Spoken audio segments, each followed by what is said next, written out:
Hey, Dr. Pamela here. If you have a high schooler and you're concerned about when they should do their testing, you won't believe what I heard during one of my campus visits. So, I am on this campus visit as I do all the time, and I'm on the visit. It was a visit to a college that's very well known, really selective college, and not going to share the name because that will probably make you panic even more. But here's the thing. I'm sitting there during this information session and they're talking about, all of the wonderful things about their college. And then they get into talking about some tips on admissions. And as they're talking about, admissions, they get into talking about the selectivity and all of the different parts of the application portfolio that students have to submit. So, they have to submit teacher recommendations, and they were talking about that. They also talked about, the transcripts and what the transcripts usually look like, the secondary school report, which, we often hear about as well. And many of us haven't seen a secondary school report, but your high school does have one. And then they were talking about essays. And let me tell you, when they started talking about test scores, that's when everybody's ears, really perked up. And here's what they said about the test score that you just won't believe. So they said, first off, that students could take either test they want to take. They could take an ACT or they could submit an SAT. And there really was no, rhyme or reason. It wasn't like, students on the West Coast were sending in ACTs and students from the East Coast were sending in SATs. That's kind of the old days of doing it. But students were sending in their test scores. And here's what they did with those test scores. So their theory is that if a student takes a test more than twice, that's enough to know whether or not that, that score is valid. And that's, really what their score reflects about their preparedness or whatever it's measuring. But here's the thing that really shocked me, and I think you might be surprised by it as well. If a student turned in 3 or more scores or reported having taken a test 3 or more times, they discounted it. And that student was more likely to be rejected. And I tell you, when I heard that, I was like, wow. Because, you probably have been thinking this already. And for, those of you who are just kind of starting this process, you were probably thinking that you could do this. You're thinking, how about letting my kid take it as many times as they need to? And I'm going to tell you right now that there are some colleges out there that discount that. And if you really want to, make sure that your teen has the best chances, perhaps not letting them take it repeatedly. And oftentimes when they're taking it repeatedly, they're taking it as early as 9th grade, 10th grade, a lot of times, right? Right? So, you've heard of that, haven't you? Just type in yes if you've heard that there are students who are taking it multiple times. Well, I don't want that to be the case with you, that your teen is taking this test so many times and it ends up backfiring and hurting their chance of admissions. So I'm going to talk with you around 3 solid tips for knowing when is the right time to take the ACT or the SAT. So first off, number 1 is you need to determine which test you're going to take. And that's pretty straightforward in terms of getting a practice test. So having your teen actually take a practice ACT in a practice SAT. And they can have those scores then compared. Because, taking an official test just for the sake of seeing what your score is really works against, the whole process. And I, definitely discourage you from doing that, but would say, have your team take that practice ACT, that practice SAT, so that they can then determine which one is their best test. Which one do they feel most comfortable taking? And that will be the one that they actually focus in on. Because, like I said earlier, they don't have to take both tests anymore.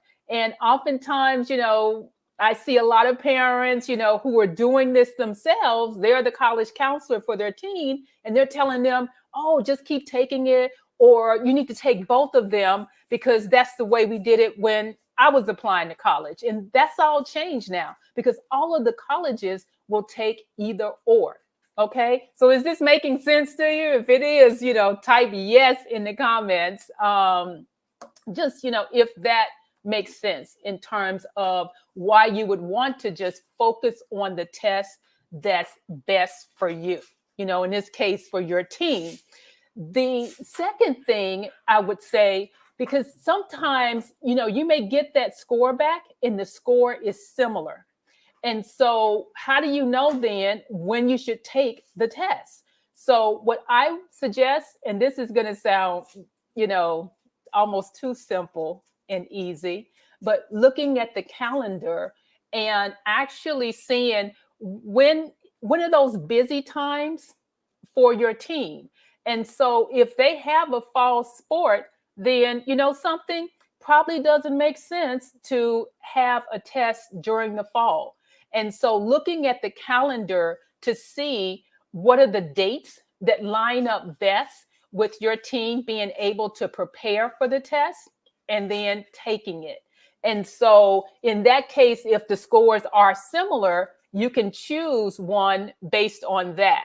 And so first off, it's going to be, which test is most comfortable. And then from there, reviewing the calendar to say, okay, this is the date that will work out where I will have some time to study. And here's the third thing that I want you to consider with this is the fact that you want to plan for taking it twice. Now, the majority of my students, they're going to be taking it in junior year. Very rarely do I have a 9th grader or a 10th grader who's doing any testing. I mean, it's just too early and it causes too much more stress. And you know that I'm all about managing down the stress. So planning for 2 test dates is what's going to make the most sense. And in some cases, like I have a student now who's going to be taking 2 fall dates. I have another student who's going to take a test date in the winter and then one in the spring. And they're doing these test dates a little bit closer so that they can have the benefit of the practice that they've already been doing and the preparation that they've already been putting in to the testing. And so that's the way you want to think about planning for these test dates. And so I don't recommend taking a test in December and then taking your second test in June, because there's just so much time in between. Usually you'll get those scores back within around 3 to 4 weeks. And so when you have, the dates that are close in, it may mean actually, booking 2 dates, up front. And so just kind of doing that double booking, and that's okay. Because most times teens will say, I think I could do a little bit better. Whatever that score is, unless it's a perfect score, they're going to say, I think I can do a little bit better next time around. And so with that in mind, just going ahead, booking those dates that are closer together. And then once you get your scores, it'll probably be by the time that the deadline has passed. And this way, if you double book it, you won't have to have or incur that late fee. So that's what you want to do in terms of doing all of this. So I hope that, was really clear. in terms of when is the right time to take the ACT or SAT, because I know that there are a lot of families who are stressing about, what to do in that regards, because, let's face it, a lot of times teens do have that test anxiety and feeling like they're not as good of a test taker. And quite frankly, I wasn't that good of a test taker either. So, in my work, I am, working directly with parents, so partnering with them to help their teen find a college that feels like home without overpaying. And, one of the ways that I do that is, in a number of ways, as far as supporting them one-to-one. And then also, coming up in the next, week or so, I have an amazing event called College Prep Made Easy, where that's going to be an opportunity, for parents to really get all that they need in terms of having those questions answered around, what things they need to be doing to help prepare their teen to make sure that they're getting into their top choice colleges, that they're getting the scholarship money. So, how do you do that? There is a process to that. And that's what you're going to get when you join me on October 23rd for College Prep Made Easy. It's going to be, it's going to be an event where you're going to regain that peace of mind around the college admissions process. And if that's something that you can benefit from, that is high value, I want you to type easy in the comments, easy, EASE, because when you're not showing up, for an event like this that's going to give you all of the tools and insight that you need, what you're going to be doing is really struggling in this process, because it takes parents over 300 hours to help their teen through the college admissions process. And I don't know about you, but I don't have that 300 hours to spend. And if you don't, you want to take a load off your plate, then I want you to join me for that event, because it's going to be an amazing event where there's going to be a lot of high value for you, where you're not, struggling and stressed out and overwhelmed by all of these different details. I know you probably wouldn't have thought that a college would say that.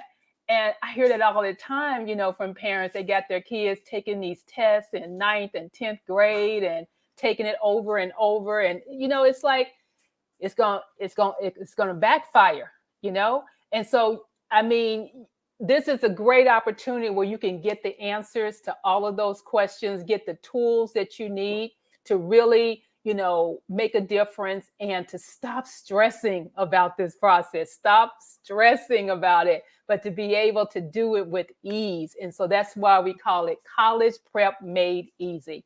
So I want you to join me on the 23rd of October, and just go ahead and check out the website. It's collegeprepmadeeasy.com. And I want you to type easy in the comments, because I want to know that you're in agreement with this, that you want to, really move forward in this and stop stressing about college admissions. Talk to you soon.